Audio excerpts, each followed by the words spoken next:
Thank you, Joe. I'm super excited to be here. I'm glad you guys came. I might be losing my voice a little bit, so I apologize up front. Um, so what we're going to do today is we're going to talk about how you actually come up with the product or service that you deliver to your customers.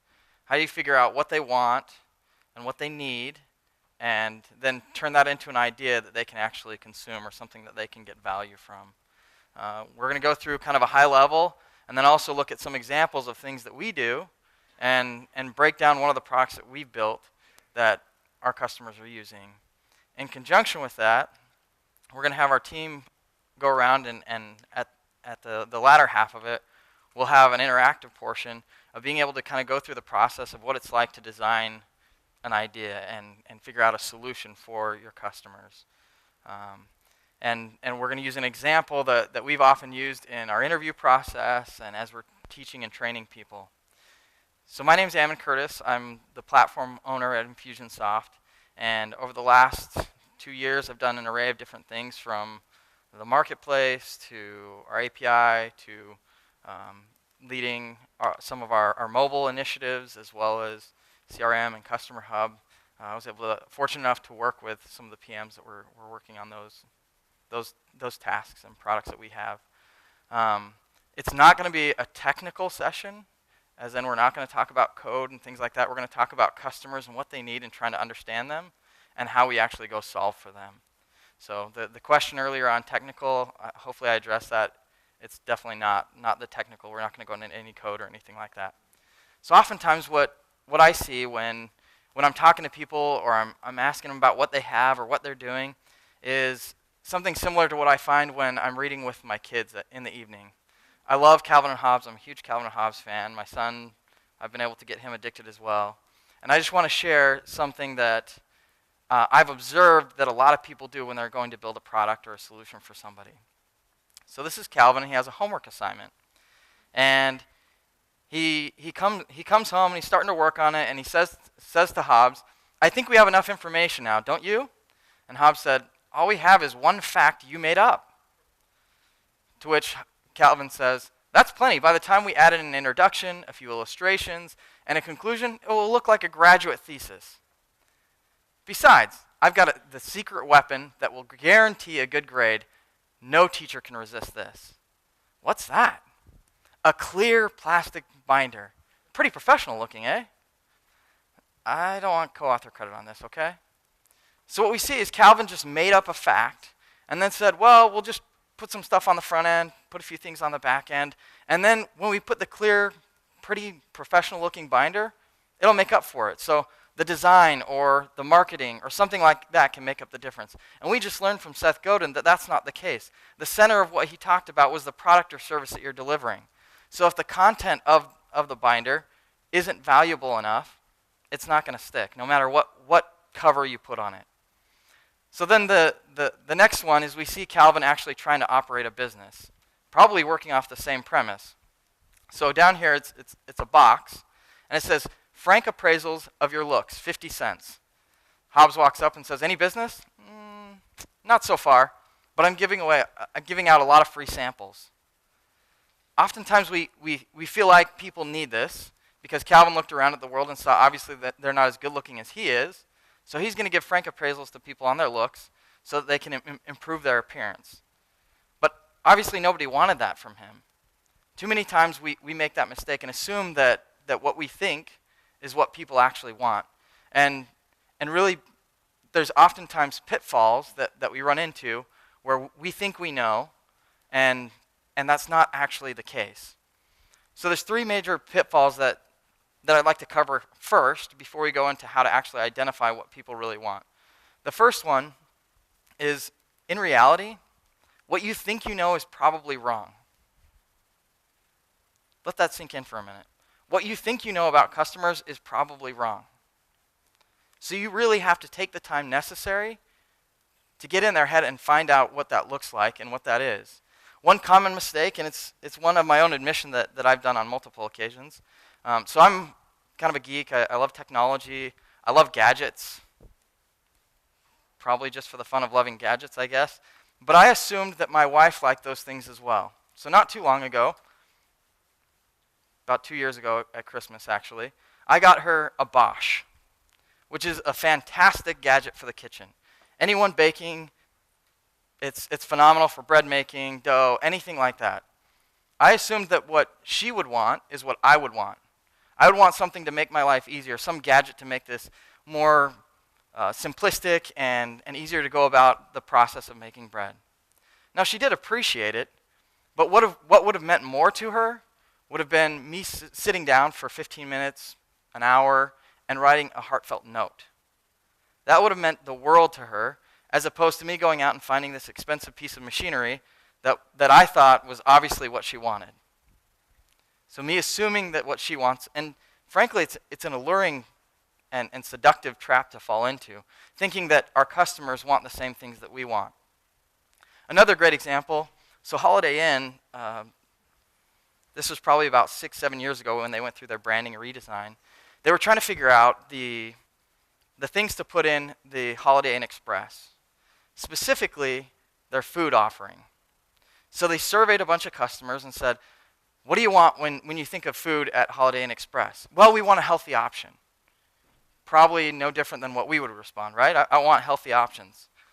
So that was a great data point, and they started looking into that. But then they dug a little further. They did what's called customer journaling, where you actually follow customers around and observe their behaviors and jot down what actually happens. You take down what they say, but then you also make note of what they do. And what they found is one woman in particular who did say, I want healthy options. She then proceeded to, that night, get back to the hotel, order a pizza, ate 5 or 6 slices. About 10 o'clock that evening, ate 2 more slices. And in the morning woke up, and instead of going and buying some healthy options from the little store they had there, she ate some of the pizza. Now, I'm not purporting that pizza is the worst thing you could eat, but I wouldn't put it in the healthy food category. That's fair. That's a fair point. Got a well-balanced meal there. But you have to be able to take the time to watch and take in the behaviors of what customers are doing, and that's where customer journaling comes in. The last thing that I feel is a common problem is treating your customers like a data point. Just looking at them as if they were a number. So a couple years ago, I owned a facilities management business for several years and took care of things like Anthem Country Club, the Princess Hotel, and Ritz-Carlton Dove Mountain here in the Arizona area. And we got hired to go in and take care of the limestone at Anthem Country Club. And they had a contract with this other company. It was about a $500,000 contract. And they were not happy, not because they weren't getting what they needed, but they felt like they were just a number on the wall. When we went in and did the stone restoration, we got to know the director, ask him questions, figure out his pain points, and then in so doing that, figured out who he was and what was important to him, and invested the time in the relationship so that he knew he wasn't just a number to us. And although we hadn't even gone into the facilities management side of it, we were focused solely on stone restoration. Our business expanded because they basically came to us and said, here, please take this contract. Because they weren't a data point and they knew that. They knew that our individual relationship was meaningful and they were heard when they had problems. So how do you figure out what to go build or what product actually matters or is meaningful to customers?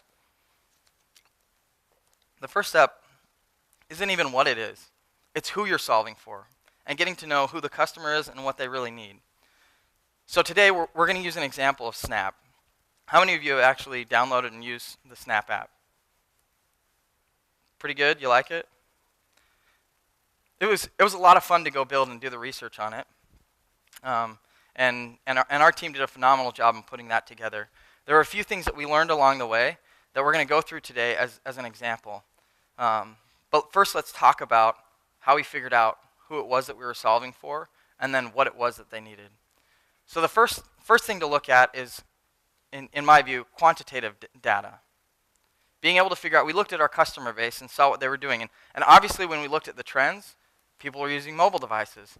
How long have people wanted a mobile solution for Infusionsoft? A pretty long time. That gave us the frame to work in. We knew we needed to go build something in mobile through the quantitative analysis that we were able to do. That put a box around what we were looking at and who it was that we were targeting when we were looking into the solution.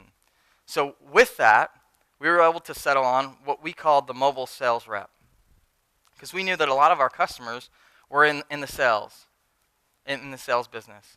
And so we settled on a mobile sales rep as the person that we thought we were going to solve for. And by the way, you'll see that it's a very iterative process. We don't just come to a conclusion and then call it that. We continue to iterate and take time to figure out, oh, maybe it's something else. Maybe there's something more. Is there other information that we can glean? And in so doing that, we ended up doing qualitative analysis. And what that looks like is getting on the phone with customers. We typically spend 45 minutes to an hour in customer interviews, and we'll do tens, if not hundreds, of interviews with customers to figure out what the focus is. And as we looked at it, we realized that although the mobile sales rep is along the same lines, it fits within the frame that we found from our quantitative analysis. When we got the qualitative data and spent the time doing those customer interviews, asking those questions, and ideally when you do that, you aren't getting on the phone to tell them what they're looking for, and you aren't getting on the phone to talk about feature requests. You're getting on the phone to understand the pain points that they suffer from and get a good conversation going where they're doing 90% of the talking or 95% of the talking, and you're doing between 5 and 10%. Mostly questions and just asking deeper and deeper, how, why. I'm sure we've all heard the 5 whys of asking why, much like sitting down with our kids and having a conversation with them and them grilling us on, Daddy, why? Till you almost have to get to the point of, just because. And when we did that, we found that it wasn't actually a mobile sales rep. It was somebody that was on the go. There's a distinction there. And the language was important to us because we had to understand the world that they lived in. A mobile sales rep infers that somebody's always out and always on their mobile device. And what we found when we actually spoke to them was they often spent time at their computer, but when they were interacting with people, they were out and about. And they leveraged their phone and mobile device to be able to stay in contact or get that information, which was kind of a revelation to us. We thought that these people were just out all the time, and what we realized was they're out often, but not all the time, and they'll often use their desktop machine or their laptop and not just their mobile device. The other thing is observational research, and this is something that we've implemented more and more over the last few years, specifically being able to follow home customers.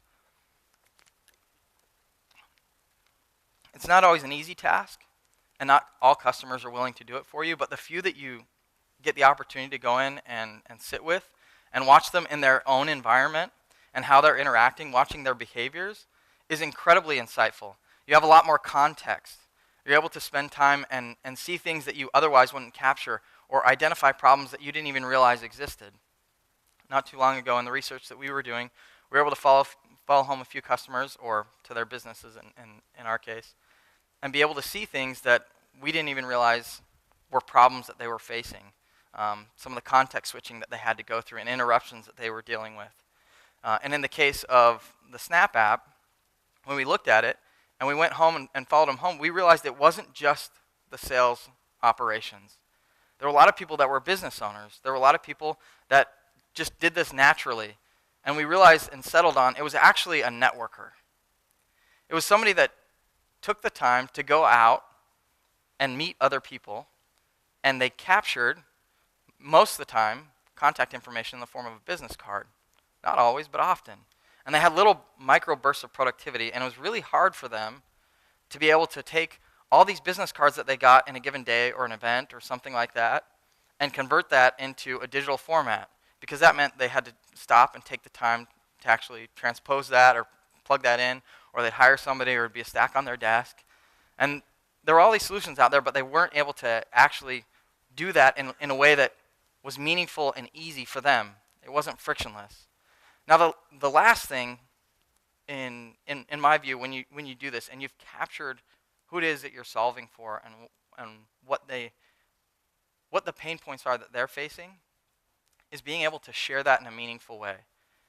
Many companies do this, and it's something that we're just like on the brink of diving into, and you will have seen it probably upstairs, is being able to share that amongst the other people working on your products or services. And that's creating personas of what these people look like, what they want, what they need, who they are. And for us, it gives an opportunity to share with our development team, as well as for us to always have that context in front of us of what they need. In our case recently, we've been able to identify some of the personas that we're solving for. And if you haven't had a chance upstairs to go to the Infusionsoft booth in the Expo Center, I would recommend it. You'll see 4-foot-tall cereal boxes of our personas. Here's one of the designs of the cereal boxes that we worked on to represent the persona, so that we can have them physically in front of us, and when we're sitting down to go solve a problem, we can sit down and go, what does Gwen need? What are the problems that she's facing? How is she typically going to react to a scenario like this? Or when she's presented with this type of feature or offering, what would be her response? So we can have a meaningful and contextual conversation around what it is she wants and why she wants something like that. Now, the other element, once you've kind of understood who it is being able to clearly map what they need and the process that they're going through to get it.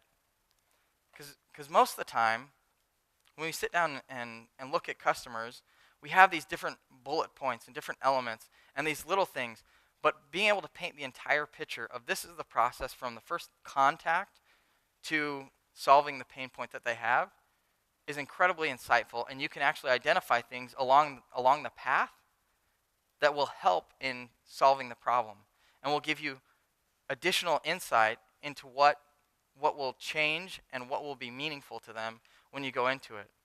So now that we kind of understand who it is that we're solving for, the next step for us is to be able to define what the customer actually needs at this point.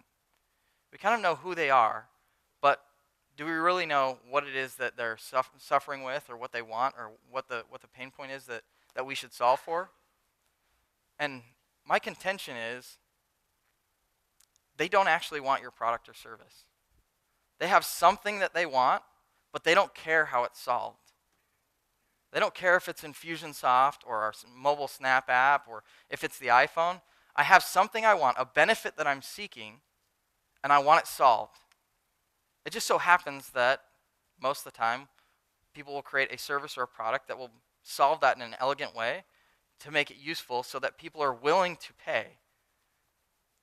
So in my view, they don't actually want your product.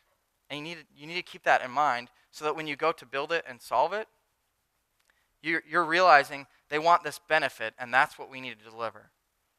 This is the thing that they're actually reaching for when they're going for it. So what exactly is a benefit? We use what's called a benefit statement. That's how we keep it in context and know how to go solve it. So a benefit statement is written in the language of a customer, and the language is very important. We have a lot of debates on what exactly the verbiage is and what the words are. And I believe that every word needs to earn its way into the statement. And it looks something typical, and we'll go through some examples. I'll show you the examples of the verbiage that we use. But it's typically, I want X so that I can Y. So I want something because I'm trying to do this thing. Now when we look into benefit statements, it's kind of interesting because what's really happening is they have something that they're trying to do. Whether it's carrying around a 50-pound object because I want my music with me all the time so that I can enjoy that, they're going through some type of pain to get the thing that they want. So this is obviously a problem that needs a solution. Hence the reason Sony came out with a Walkman. Hence we made it possible to have smaller objects like MP3 players and things like that so I could carry my music with me all the time. This is what we call reaching demand. People are going through some type of pain to get to a result that they want. You have to be careful though, because oftentimes we get disillusioned by the fact that obviously everybody wants this thing that I want. Like we talked about earlier, falling into the trap of everybody else wants what I want, or wow, this is a really cool solution. Maybe people will want this. Like being able to figure out a solution that doesn't really even have a problem. Like I want to carry toilet paper on my head just in case I get stuck in the wilderness and can't find a porta-john. I got a roll handy. Like, when is anybody ever going to do this? I doubt it'll happen. Maybe it's happening and I'm unaware of it, but I don't see that being a fashion thing that we're moving into. So what does the language look like, and what does a benefit statement actually sound like when we talk about it from a customer's perspective? Well, here's an example. This is our first iteration, and as I mentioned earlier, we iterate, we change it over time because we take the time to come up with it, shop it around, take it back to customers, say, is this right? Does this sound right? Is this something you'd say? And then we talk to other constituents and figure out, no, that's not quite it. So the first draft of our iteration in being able to say the thing that we were solving for Snap was, I want the ability to quickly pull up relevant information, get context, and take action on a contact. So our assumption that they were a mobile sales rep meant that they have the information in there already. They just want to pull it up and be able to take action. So they must already have that information in there. As we dove further and we went from the quantitative to the qualitative, we found out that that's not quite accurate. They wanted to quickly add a customer into Infusionsoft and trigger automation. So it wasn't just that they wanted to pull it up, it's that they wanted to inject them into the system. But as we went further and further and spent the time in observation and realized that it was the networker that we were actually solving for, we found that it was a little different than that even. I want to quickly add a new contact and notes. Because the networker is out there so often, receiving so many new contacts, that they need not only to capture the contact information, but the notes from the conversation or who they are, so that later they can have context. Sometimes that means I want to trigger automation and send something off immediately. Other times it's, I just want to have this as a reference, so when I go back and look at Jane's information, I know who Jane is, what she was talking about, and what she needed. Can you see the distinction and the transition that we made over time as we were diving in and looking at this? I hope so. It was revelatory for us. It's something that we didn't anticipate, and in fact, it was something that kind of caught us off guard. We were surprised by some of this information as we went along. And ultimately, the next step is, now that you've identified who it is that you're solving for and what it is that they want, you need to illustrate the pains that they're going through and create empathy among anybody that's going to be solving this. So in our case, we went through what's called a current reality with our development team and designers to figure out, so how does somebody do this today? We know that they want to add a contact and capture notes. How would they go about doing that? So we sat down, pulled out our phones, and literally went step by step. I'm going to show you a very abbreviated version of it. Typically when we do this, we'll get in a room, and it'll be hours painfully going through the process. We'll plaster every screenshot, in our case, screenshots of what people are doing on the wall, and then start to call out problems and put stickies all over the place and try to figure out what it is that they're actually doing when they try to do this. We'll do an abbreviated version, but you'll see some of the pain that we're talking about. So you pull up Infusionsoft on your mobile phone. This is what you see. Nice and friendly, right? I can easily log in. That little thing up there is the login screen. Not very user-friendly. But it gets better. I get the full menu option of Infusionsoft. Wait, I can't even operate that from my mobile device, because when I click on, I know where it's at, I know where contact is, so when I click on contact, I get the menu option, but when I try to click on adding a contact, I don't end up on the add contact screen. For some reason, on the mobile device, it doesn't actually take me to that page. Not very helpful for me in being able to figure that out, right? So then being able to add a note, though, that's a beautiful thing. I can go in and add the notes, but now I don't have the context of the contact that this is actually tied to. That wasn't the only way people did it. There's also a third-party app that actually was built. So we went and looked at that and saw what that looked like. It was obviously more optimized for mobile. It was more intuitive to see where the contact was adding. But given the way our API works and the way that they were pulling in that information, instead of just having a simple add form, they had every possible field that someone would add on a contact. Pretty lengthy and painful. And when you finally scroll to the bottom, there's a little button that says Add Contact. Fortunately, it was easier to add notes. But in sitting down and going through all of this, we said, okay, what are all the problems? We came up with about 56 problem statements from my recollection. Let's highlight just a few.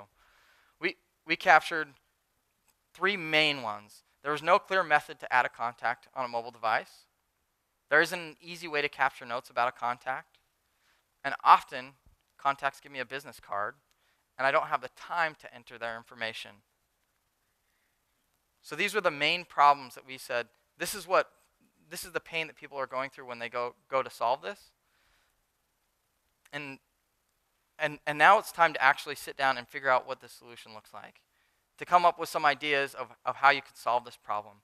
So in our case, and I've done this both with products like this as well as services that we've done in the past, being able to figure out how we communicate and how we talk about coming up with a solution. And we're going to go through a practice on the POB method, something that Richard introduced us to years ago. And you can get more information at pobmethod.com. But simply stated, this is the way it works. You're trying to get everyone involved in the process, and what you want to have is participation. You want to identify the affinities that exist, and then iterate on that process. So it's a fluid thing that you're going through on multiple occasions. So you start out with an individual point of view, is what POB stands for. And then you identify, now that everybody's been able to share it, you take those affinities and say, all right, what's the common thread here? What's the underpinnings that exist in all of these? And come up with a team point of view.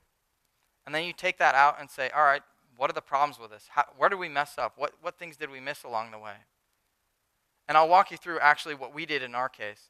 So the first thing that we did was we sat down and we mapped out, and this was actually my POV in presenting my individual point of view. I mapped out what it looked like for a customer. Obviously, I'm an artist, so you can see the beautiful artwork here.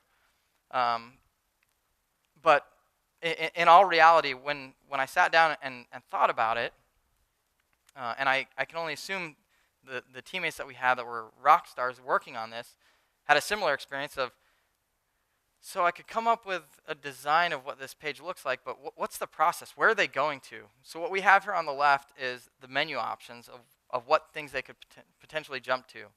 So that little 3-lined menu on your phone is called a hamburger menu, so that's what the top is.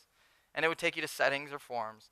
The next thing would be being able to enter in manually or through a form, enter in the contact information. And then the third would be scanning it, because we knew people were getting business cards. And at the time we thought maybe we could do something called optical character recognition or OCR, or somebody manually check it. And as we went through technical versions of it, we realized that OCR wasn't accurate enough, so we actually sent it off and have people manually enter. And then the last was, so somebody got this information and plugged it in. Now what happens with that? Like, how do people go and make sure that this is accurate and what they wanted?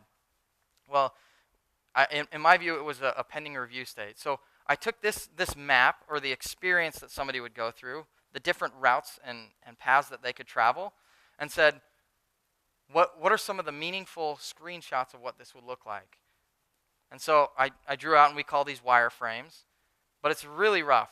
Obviously, again, my beautiful artwork, being able to click and show, these are the different things that people would do. We know the path. So what does the interaction look like? What are the menu options that may exist when they're going through this process? So the next thing was, we sat down as a team to say, all right, here's Ammon's point of view, here's Chris's, here's Sarah Jane's, here's Ryan's, here's Scott's. What are the common threads that we saw amongst all of them? Or what makes the most sense? And in our case, on the second iteration, we actually had settled on something the first and thought it was good, but we weren't sure on one of the elements, so we went down that path, and then we circled back to what we had on one of the first.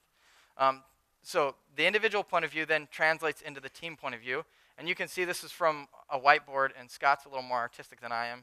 He was our designer after all.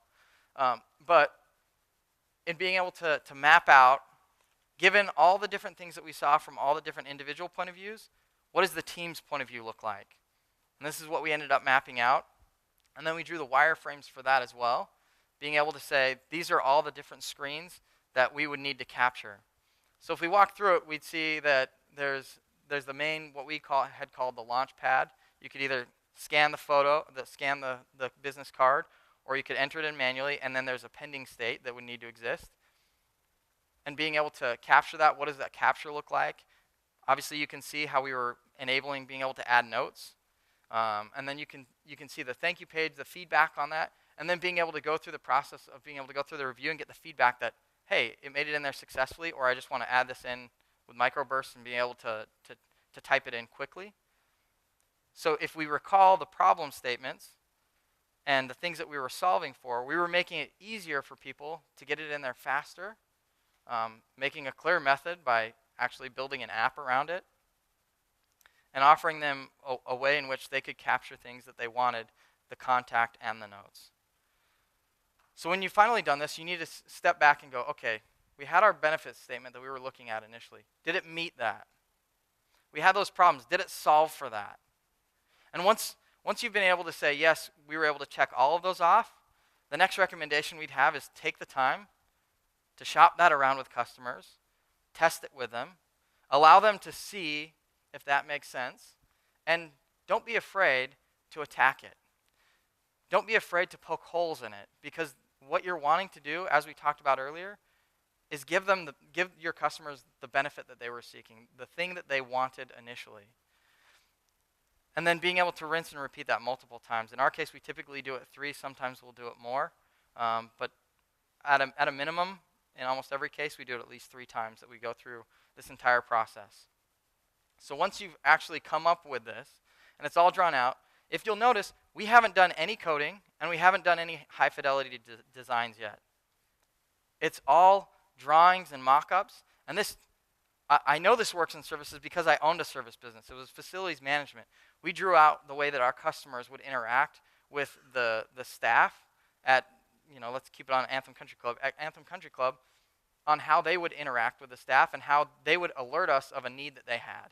We had drawn it out, and that actually made it meaningful for us because we could know the pains that they were running into, and then also be able to make sure that they were engaged throughout the process.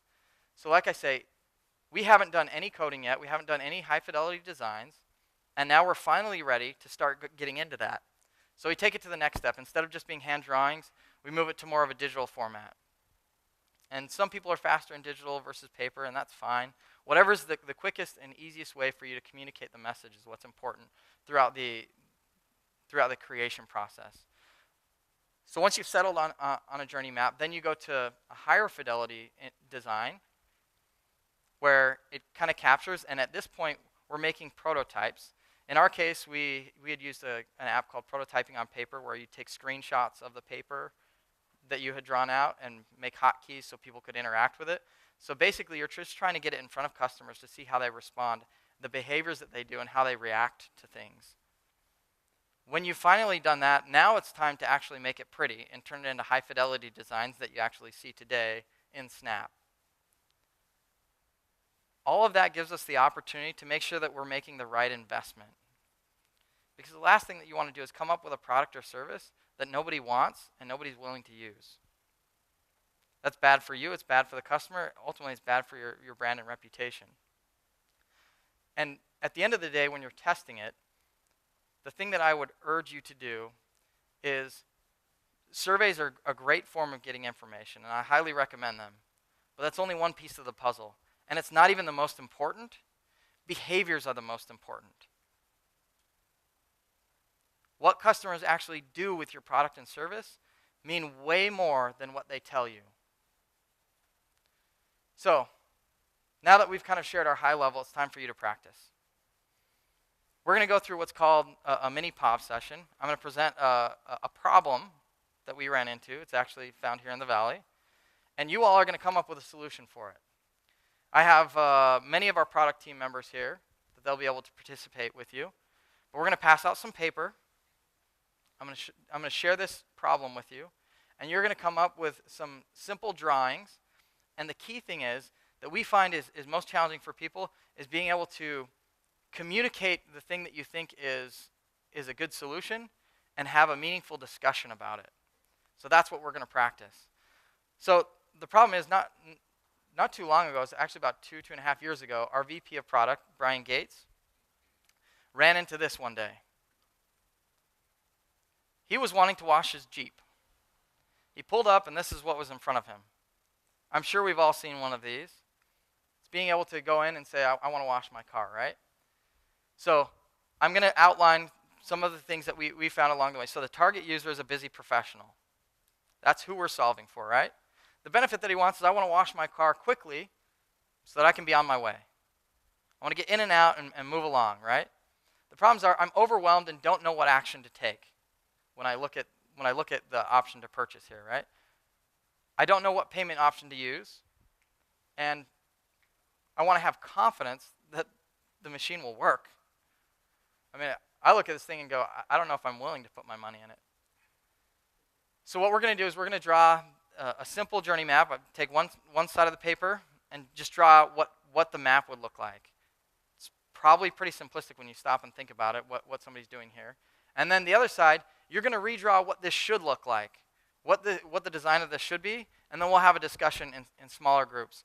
So can I have all the PMs stand up? So let's do like in rows of 2, or maybe even smaller groups if you want to split them up. What's that? The PMs are my PM team. So let's pass out the papers, and if you have a pen, pull it out. We have a couple pencils around that you can use.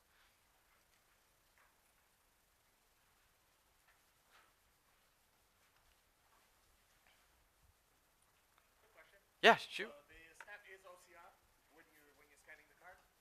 No, it's not OCR. Yeah, we actually use a transcription API where it's sent off to a manual person that actually enters it in. OCR wasn't accurate enough. So it is somebody at the other end that is actually entering it all in. Yep. Wow. Yep. I thought it was just proof for now. Yeah. Yeah, OCR wasn't accurate enough. It was only about 85% accurate. So, yeah. So before we get started, do you have any questions that you want to ask before we dive into that? Yeah, shoot.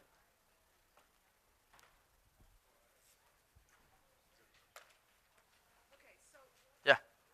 I think I can reiterate what I think his question is. Your goal is to make it easy. Their goal may, in fact, be to keep you standing where you are as long as possible. Which goal do you want us to solve? Whose goal would be to have you stand there? Half these machines, there's Okay. often a reason. They want you to stay longer. They want to make it harder. They want you to stay longer, only wash the car part way, and spend more money. That's why they do this.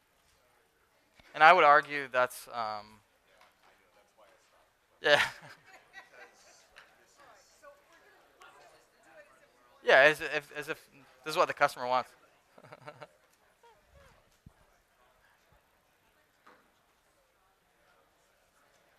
So on one side, you're going to draw what the solution looks like. On the other side, you're going to draw kind of the map of what they're going through.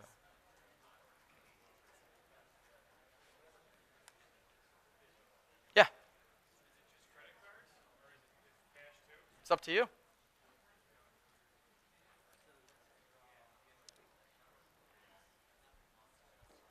So somebody asked if it's just credit cards or cash, and I said it's up to you. You are in control of the solution. This machine accepts credit cards and cash, but doesn't mean that's what yours needs to. What's that? Thanks.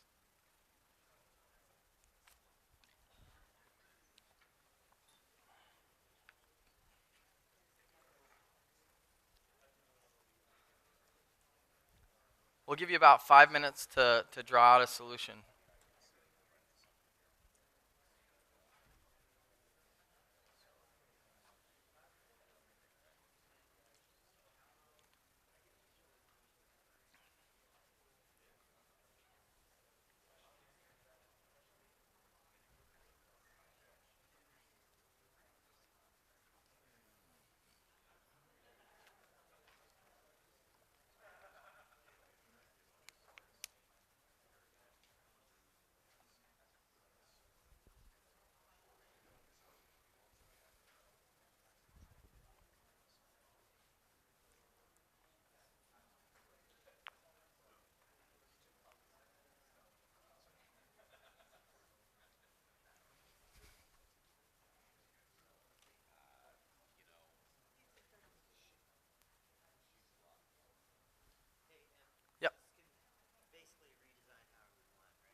make whatever you want out of it.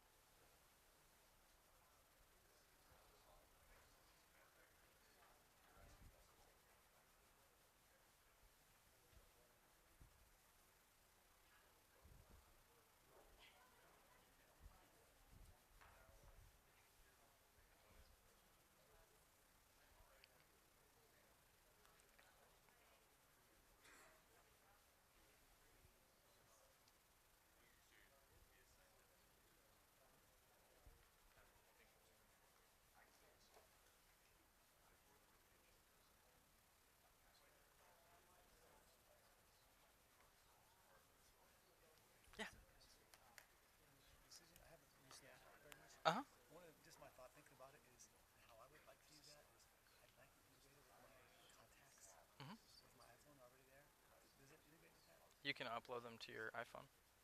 as a separate operation? Because like if I get someone's business card, I'd want it in Yeah. Infusionsoft. So you would But snap also, you snap the photo, and then you would receive it back, verifying that it's accurate, and then you would say, I want to save it to my iPhone. okay. And then what is it? How long does that take when I? It varies anywhere from like a couple minutes to like an hour or two. Okay. And is there a charge for that, or how does Mm-mm. that? So It's included. so snap. So you know, is how much? What's the snap application cost? It's free. It's free. And Oh it's wow. included with your Infusionsoft. Okay. Yeah, it loads the contact into Infusionsoft, and Okay. then you have the option to save it on your I iPhone. Or actually did a couple years ago bought the Power Connect oh, okay, yeah, because I can set tags. And that yeah, was sure, really great because I yeah, can set tags and create yeah, campaigns. I have somebody, so that hmm was really effective. yeah, But I haven't moved yeah. I over to haven't Snap messed this yet. up. Okay, awesome. I would say just try it, see if it makes sense for you. Okay, awesome. Thank you. Cool. Yeah, So what define out our processes, right? So if this is yeah. a car wash system, we know we have like dirty, embarrassing cars, right? So we have to like figure out where to park the car, then pay for it, and then go through this process of actually to the goal, clean our Hmm. car, right? So what are we actually supposed to be doing? Are we supposed to be like, Yeah, so this is a great map of what like the journey map would be for the customer. So this is the one thing that I would outline is like the journey of what a customer would go through. yep, And then the other thing I would do is then redesign the actual interface of what this looks like. oh, okay, So I would draw out, like we were doing with wireframes okay, gotcha. of what, you Okay, know, so you want us to wireframe your point of yeah, transaction. yeah, Transaction. hmm Okay, cool. yeah. All right, Thanks. thanks. Didn't mean to throw you off. No, it's good. So it's gotta be simple, right? So the point is to set it up through the process. Cool. Have good questions. Cool.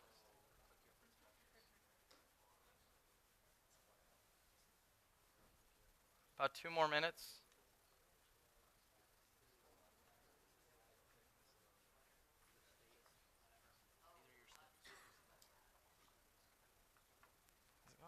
These are your steps.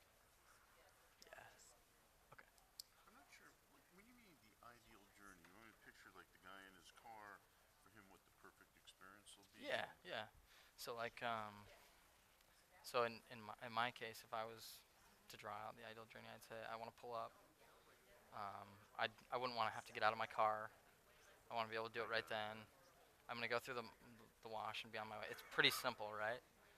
Depending on Well, what actually, I'd want somebody else to do it because so that'd that be that the may be the perfect journey. yeah that may be the ideal journey in that case is All right. somebody else doing it for me. Like I don't even have to go. Somebody else just comes and Somebody else washes. do it for it, but Yeah. that wouldn't apply on this. All right.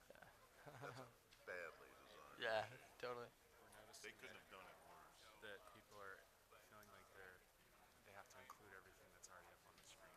Okay. Does that Do you want make me to tell sense? Yeah. So you don't do it now. Wait until you're 'em? Okay.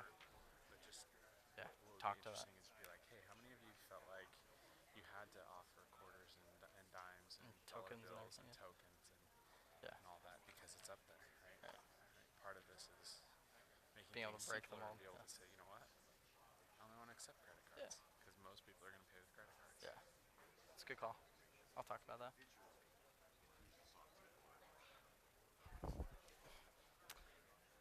Okay. The thing I'd like you to do now is at least turn to like a neighbor or somebody right next to you and just talk them through your solution and then have them tell you about your theirs. Excuse me. So take just a minute and turn to whoever's next to you if you haven't already and share what the journey looks like and then also what the solution looks like. We'll take just about a minute for each person to do that to share with somebody next to you.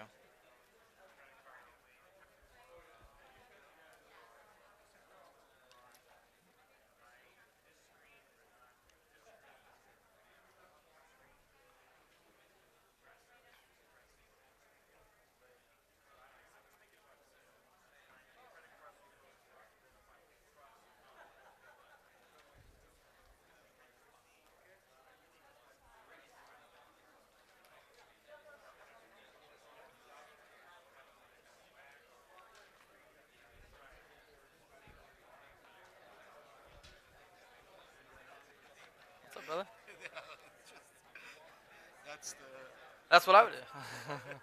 that's the one that works. Yeah. It's got a little video screen. And you can just use the interaction on it. I created the website and it's selling like $25 a month for all the car washes. Yeah. So, And that's what. and I use it all the time. That's so awesome. I'm quite familiar with it. That's awesome.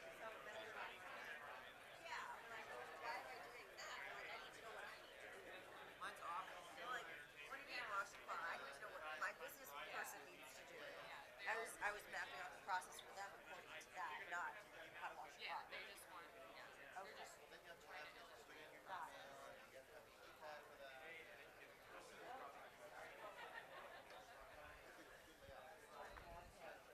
Do you want to wash your car?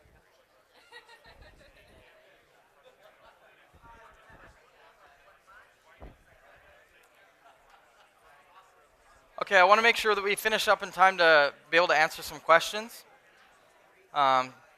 So I have a few questions for you as you went through the process in creating.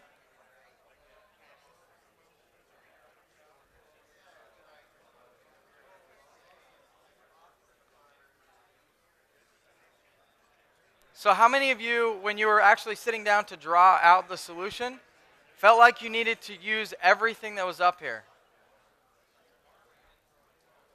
Raise your hand. How many people, when they went and drew your solution, redesigned the interface of the car washing, used everything, felt like you had to use everything on there? No? So there's many times that we've sat down with people and done this exercise where they've felt like they needed to use the token option and make sure that they have all the instructions on there and have all the warnings and everything like that. We've seen that quite often, that people feel like they have to capture everything on there. But what we find as time goes on is we realize it can be a lot more simplistic. Most people are just using credit cards. Why do we need to have a cash option and a token option and a different type of credit option? Simplify what's in front of the customer to help them get what they want. They want to get through it quickly, and they don't want to be overwhelmed. Why present them with 10 options when you could present them with 2 or 1? So the other thing that we've often seen when we go through this exercise is people will struggle to be able to communicate what they thought was important in it. And that's the practice that we do on an ongoing basis, is we have often some exciting debates on what the best solution is. And it's interesting to see when we step back and look at the things that we do, we'll see little pieces from every person that was involved in the process. Their little stamp of something that they did that the rest of us didn't think about. So I encourage you to incorporate as many people as you can in this process. And at a high level, what our development cycle looks like, we call it the lean benefit design process. Is we need to go out and get learnings, take those learnings and define what it is that people really need. By being able to use that, go into a process of ideating or figuring out what a solution can look like. Then after you've been able to do that, start moving into the process of actually creating it. And finally, evaluating, testing it, measuring it, seeing if it met what you were intending it to do, and see if people are interacting with it or consuming it the way that you expected. And then finally, going and building it, with everything involved. So, yeah, go ahead. From development? Oh, yeah, absolutely. Yeah, everything you develop, it ends up going through the process again. It's all cyclical, right? So, that's all I have. What questions do you guys have for us?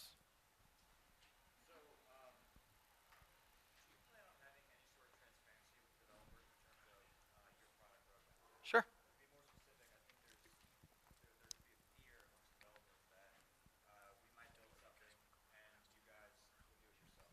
I don't think there's a might. I think there is a fear.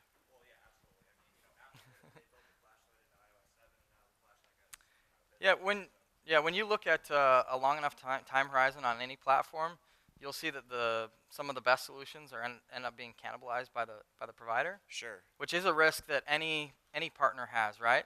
However, we feel like it's important to start communicating that. We haven't done that in the past, and frankly, we haven't known it in the past. We're just moving into the phase of being able to better say for ourselves, this is where we're headed, this is what we are going to do, this is what we aren't going to do right now. That may change in the future, but this is what we know today. We'd like to start communicating that, and that's something that we're trying to answer for ourselves so that we can communicate it. Okay. Cool. Do you happen to have a download of your slide deck? I can put up on SlideShare. That would be awesome. Sure. I think he had a question first, and then I'll come up to you.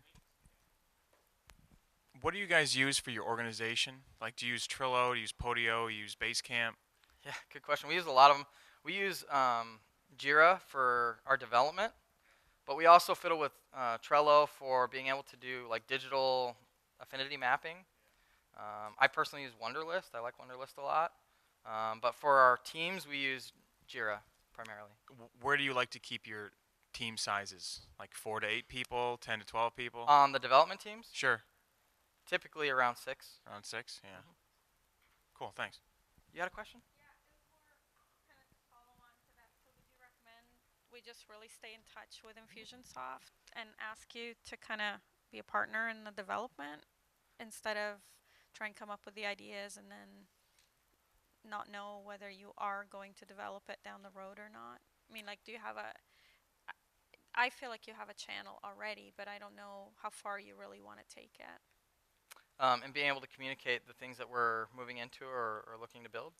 So I'll just give you an example. I Sure. had an idea. I contacted your office. I came up and they said, you know what, you could do that, but we know someone who's doing that and they're going to announce it in a month. So you'd be better off not spending time doing that. And I really appreciated it because you would feel awful if you'd done. That doesn't mean I won't do it. That Right. just means I do it with an open mind, knowing, you know, Sure. what the marketplace is like. So are you going to have like, I don't know, you know how you have your great masterminds? You're going to have like a partner mastermind or something like that? We do have what's called a partner advisory group right now, but I think we're looking to expand the way that we communicate, specifically with developing technical solutions and things like that.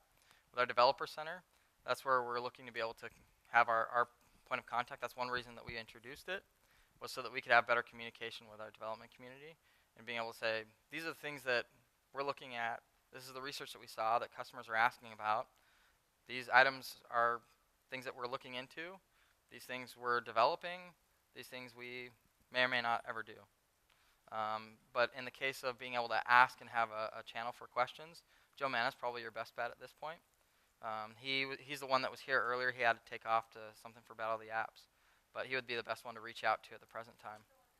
Yeah, he's great. Yeah, that would be the best method right now. As we move down the line and are able to make it more scalable, you'll find a lot of that in our developer center. Hi.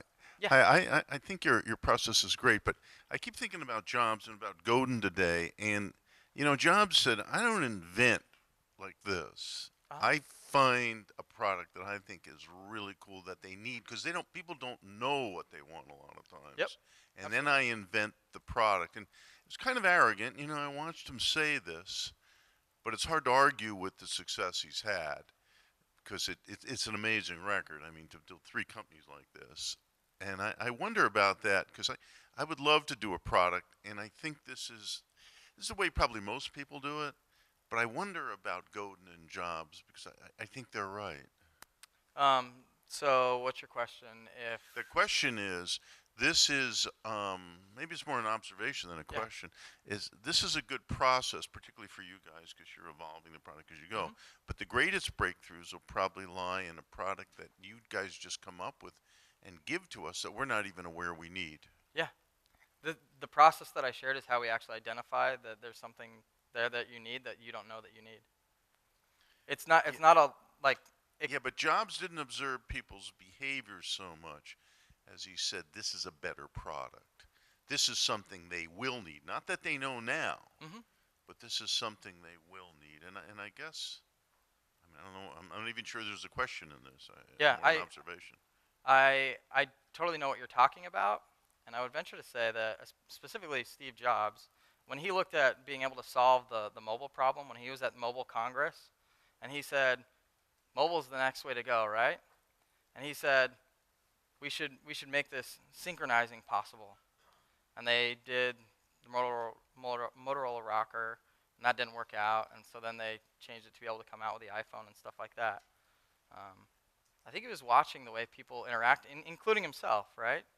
Like he was a unique individual himself, and I think he was able to do a lot of amazing things. In fact, I use most of his products, and being able to figure out what customers want that they don't know that they want, I think is the key that Jobs was able to nail on, and I think he had a knack for it that probably most of us struggle with.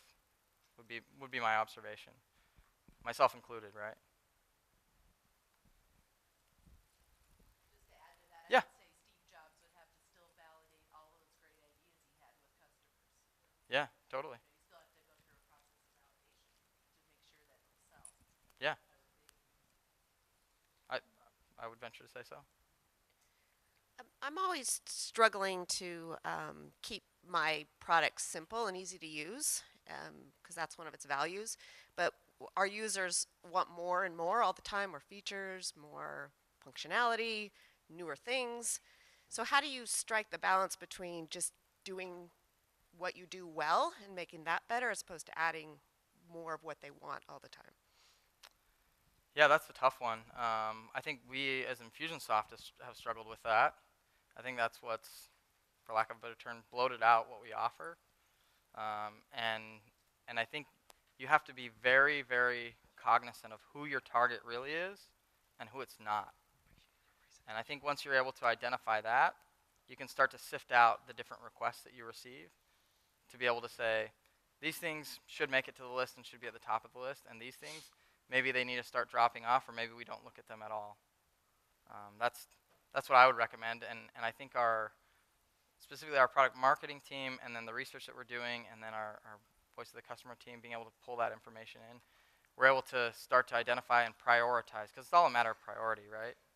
Being able to figure out what things should be on the list and what should be off the list, and what things that you balance of, yes, this should make it, but maybe not yet. I think it's always a balancing act. We got one back here, and then I'll come up here. Yeah, I was gonna. So during that design, Yeah. I kind of thought about just like those infrared readers that would read my mobile phone and know my selection and go through the process, and it would collect my payment. How do you know when you're too far ahead of the curve? Too far ahead of the curve. Because that felt like that would be the easiest way for a busy professional to pull up to their car to get a car wash. I just take my phone, get my iPass, and I'm on the road. Yeah. But then, or I'm through the drive-through, and it already knows my selection with the process. How do you know that's too much? I would say testing. That'd be my recommendation. Being able to find some way to prototype it in a way that somebody could potentially interact and see how they react to it, what they do with it, would be the way that I'd find out if, am I too far ahead of the curve, or is this what's coming? And I think it's a balance of being able to look at that research and what's going on there, as well as like market trends of what's happening, what are people likely to do in the future. But testing would be the way that I would weed out any of those challenges that I ran into. You got 1 Right, minute. right here, Jeremiah. 1 minute. 1 minute, okay. I just want to make a point that you're actually making sure that there's actually two products here. Okay, there's the Infusionsoft product that we all use, but what we're talking about here is a platform product that maybe has more features than the Infusionsoft product, because the Infusionsoft product is for small business owners.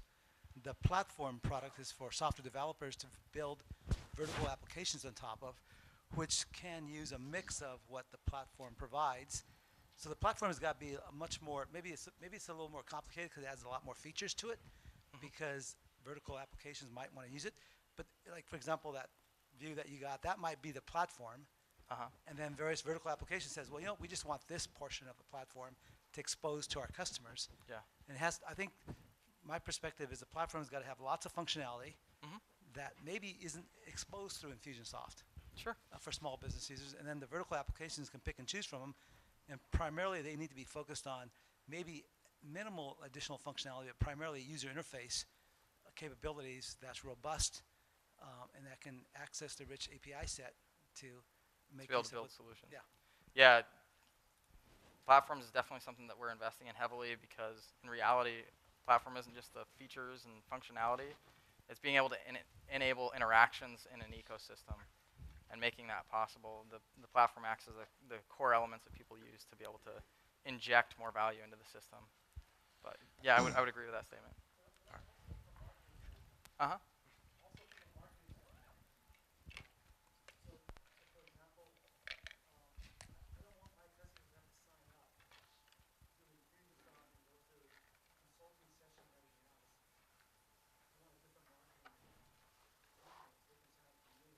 Yeah. Yeah, totally. I think a platform gives you access to be able to communicate that. Well, thank you all for coming. I think we're Yeah. out of time. Yep. If you have questions, I'll be around, and also a bunch of the product team will be around for anything.